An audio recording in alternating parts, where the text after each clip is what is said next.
Cyberpunk has so many different perks, weapons, hacks, and cyberware, it's easy to feel overwhelmed when choosing what to level next. If you're looking for some strong and more importantly fun builds, then you've landed on the right channel. My focus on this channel is guides, builds, tips, and playthroughs. If that's your thing, you should consider subscribing down below. And if this video helped you out, don't forget to click that like button, chooms.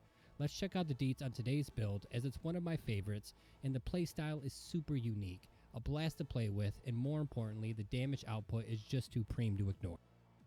Now Randy here doesn't really care about hitting his targets. He instead chooses to zero their bounty with ricochet shots of surfaces to do crazy amounts of damage from crazy angles. And the muzzles added in patch 1.5 further increase the viability of this build and even helps with its signature gun. We'll dabble into cool for some cold-blooded perks, as well as body for survivability, and we top it off with tech, so not only can we craft our own powerful gear, but we can also grab some powerful perks from that tree to help round this build out. All of my builds are built and tested on very hard, so although there may be some better or stronger choices, they each have faced challenges in some areas, but have excelled in others, and they are all very practical and unique in their own way. Every build for this game starts remarkably similar, and I suggest you do the same. Also, they come decked for level 50 with only 70 perk points, so not only is there room for growth, but I try to also lay a path that you can take that should benefit in making leveling up this build a lot easier. I like to start this build at 6 body, 3 reflex, 6 tech, 3 intelligence, and 4 cool. Body so we can get access to some good health regen perks early, tech to help with making eddies and for a little bit of damage increase, and reflex will round out later, and then cool will of course follow. From levels 1 through 10, you should be focusing on survival and making eddies, but survival primarily. Your first level, we can grab 1 attribute point in body and grab the regeneration perks in the athletics tree, as well as open the Epimorphosis and Wolverine perks to fill in our perks as they start coming in. At level 2, we want to throw a point into tech and focus on the mechanic and scrapper perk in the crafting tree so we can start stockpiling crafting materials we'll use much later, or you could just use them to craft items if you need to make eddies.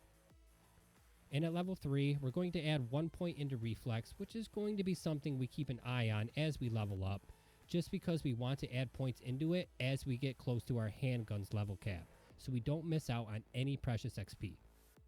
We'll also grab the cold blood perk so we can start gaining XP in that tree faster. The rest of the leveling up to 10, you want to add 5 more points into tech at least, for perk choices and an armor bonus, and then we want to add 2 more points into reflex just so we don't cap out. Finally, we want to put 3 points into the perk workshop and draw the line. This perk is what makes this build really work, because it allows us to preview our ricochet shots before we take them. At level 10, your perk tree should look like this, or you should have these perks or be close to it. The next 10 levels, we're going to focus on our offensive power as well as more survivability. The order in which you grab attribute points and perks from here on out doesn't really matter as much as the first 10, because the perk points should be flowing in nicely if you're clearing the gigs and assaults properly.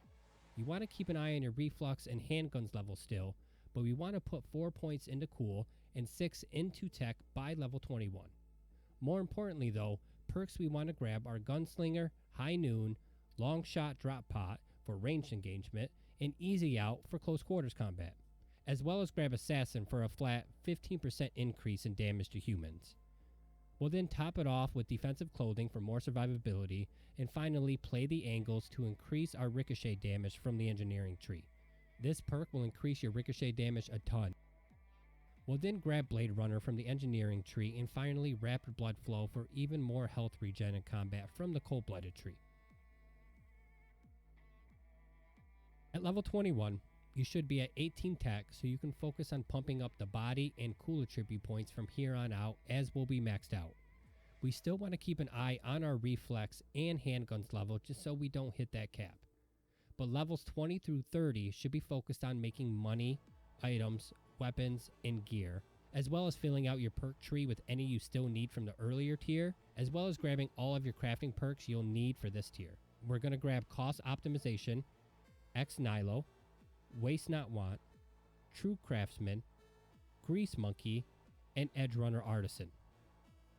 For your attributes, put 3 points into Cool and grab the Coagulation perk to help extend the Cold-Blooded buff even more, and the next 5 points we're going to put into Body so we can pick up extra health, as well as grab the Invincible and Tenacious V perks to help with even more health regen. At level 30, your attribute should be at 12 Body, 7 Reflex, this will vary on results, 3 Intelligence, 18 Tech, and 11 Cool. 7 Reflex does seem low, I know, but if you must sacrifice any attribute points to keep your handgun's XP flowing, you can sacrifice some of your cool points to keep it going steady if you have to. But thankfully, we'll be focusing on both of these attributes on most of your journey up to level 40. Your first couple levels should be focused on putting points into Reflex respectively, but which order is up to you.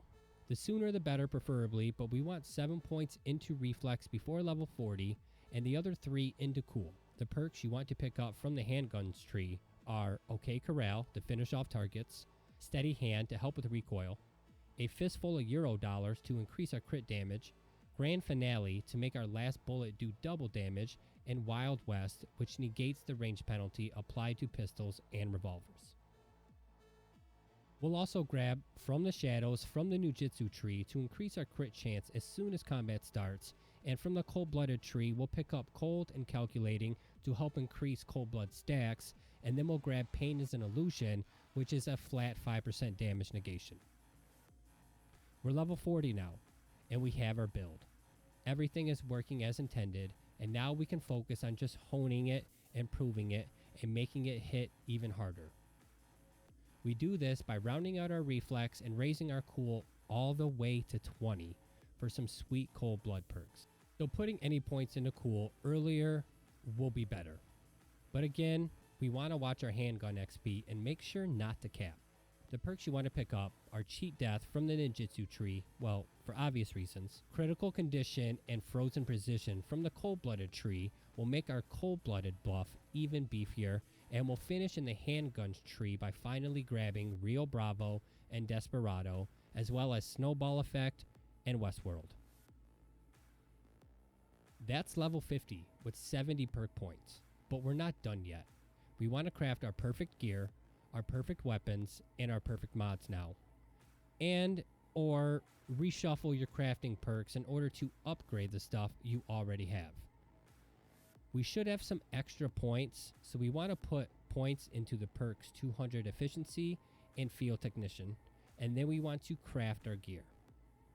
We then want to dump all of the crafting points we don't need while keeping the ones we do need to wear our gear and our mods. We should be at 8 extra points, but honestly, you should have more perk points at this point in the game, but we're going to play it safe and keep it at 70.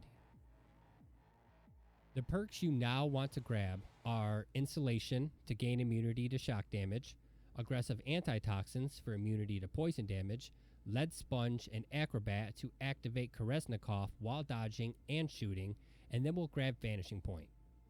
We'll then head over to the Cold Blood tree and grab Icy Veins. Your final build should look like this at level 50 with 70 perks after we've upgraded everything. And if we do have enough points and we did get our Cold-Blooded XP, we can put the cherry on top by grabbing the signature perk from the Cold-Blooded tree. Will increase your crit damage and crit chance just for being in Cold-Blooded. Now that we got our perks and our leveling out of the way, we can look at the cyberware we'll be using for this build. Showing you the location of where to get every single mod would take too long for this video. So for reference, I'll link another video of mine on where and what the best Ripper Docs in the city have to offer. For our frontal cortex, we're going to grab Heal on Kill. This will help with our already beefy health regen even more, and of course Mechatronic Core, which will increase our damage to robots and mechs by 50%. Our ocular, we're going to grab the best Kiroshis we can at the moment, and we want to put crit chance mods on those. For our circulatory, we want the Biomonitor, which will give us more free health, and Microgenerator pairs well with Inductor and Shock and Awe. Bioplastic blood vessels help health regen outside combat just to keep us moving. For our immune system, We're going to grab Shock and Awe until you get your hands on the Pain Editor, which negates damage by 10% flat across the board. For our nervous system, Kolesnikov, of course, with nano relays to help improve that, and Sandevistan. For your skin, you're going to grab Armor, the best you can get your hands on, Optical Camo to hide and ambush enemies and or get away, and Heat Converter to negate fire damage and convert that into even more damage. For your operating system, you can really grab anything that is going to give you Sandevistan. It's really personal preference if you want a longer slow-mo mode or if you want a slower slow-mo mode. Both are really effective. It's really up to you. I prefer the Warp Dancer myself. For your skeleton, we're going to grab the Bionic Joints, which will help with the recoil from our weapons, and we're going to grab the Synaptic Signal Optimizer, which will just add flat health. For our hands, we want the Ballistic Coprocessor, which is mandatory because it allows us to preview our ricochet shots before we even take them. And for our arms, we're going to grab the Gorilla Arms just for the extra body boost. For your legs, you want to grab the Fortified Ankles to help with the ricochet shots as you hover above your enemy. The best part about this build is that Dying Knight is a great gun for this build, and you get this gun right away. Other than that, any pistol or revolver that can ricochet will do great in this build. Honestly, the better the pistol, the better the results. Just look for increased ricochet damage on rolls when you're crafting and or looting, but my personal favorite for this build is the Doom Doom, and rightfully so. This gun is actually insane with its ridiculously high ricochet damage bonus, but it also shoots 4 bullets per shot. The only problem is a lot of people miss this gun because you must keep Dum Dum alive through the Maelstrom encounter with the Flatbot, and then you must see him much later in the game to even get a chance at getting this gun. So I'll link a video on how to get that up here for you, but you can't get it until much later in the game anyway, so this build isn't relying on it at all. It just increases its output. The mods you're looking for on your armor and your weapons, of course, are just more crit chance wherever you can fit them, your Kuroshis included, and of course, Armadillo everywhere. The ridiculousness of this build only becomes more enjoyable as you find new and creative ways to miss and yet still hit your target. It might seem weird at first not shooting directly at your target, but you'll be seeing the different angles and all the alleyways the bullets can bounce in no time. Not to mention, it really doesn't hurt if you still decide just to shoot directly at your target. This was one of the finest builds I played and put together inside Cyberpunk 2077, so I decided to highlight it as my first build. I hope you enjoy the craziness that this build brings, and more importantly, I hope you enjoyed this video. What's your favorite build you stumbled across in Cyberpunk 2077? Let me know in the comments down below. Don't forget, if this video helped you out, please hit that thumbs up button. Helps a ton. And again, thanks for watching.